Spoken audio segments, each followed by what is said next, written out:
Hi, I'm Brett Panter from the Personal Injury and Medical Malpractice Law Firm of Panter Panter and Sampedro.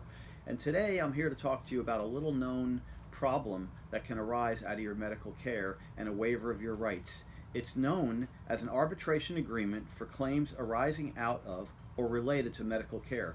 I myself was at a doctor's office recently and was asked to sign one of these agreements. And the most important aspect of this agreement is what you are waiving. And in this particular agreement, as many of the agreements, it says in bold letters, by signing this agreement, you are waiving your right to a jury trial and you are agreeing to arbitrate all claims arising out of or related to your medical care.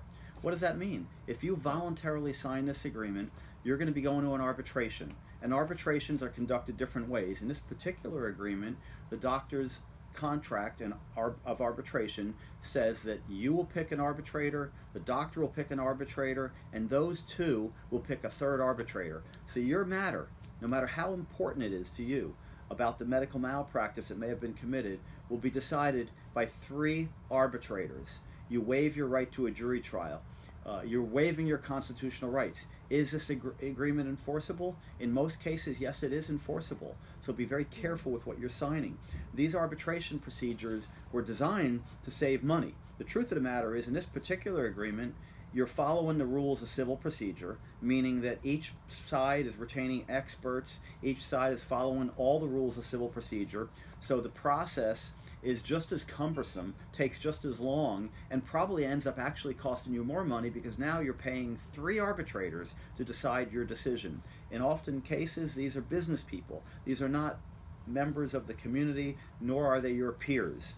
I urge you, when confronted with one of these agreements, to not sign it, to refuse to sign it, and consider going to a different doctor. These are out there, they're all over the community, the doctors are passing them around to one another, and it's very difficult to get out of one of these agreements once you sign them.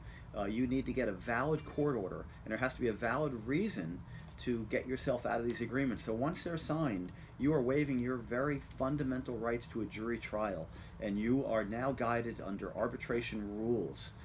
And the decisions are most often very final and very difficult to appeal.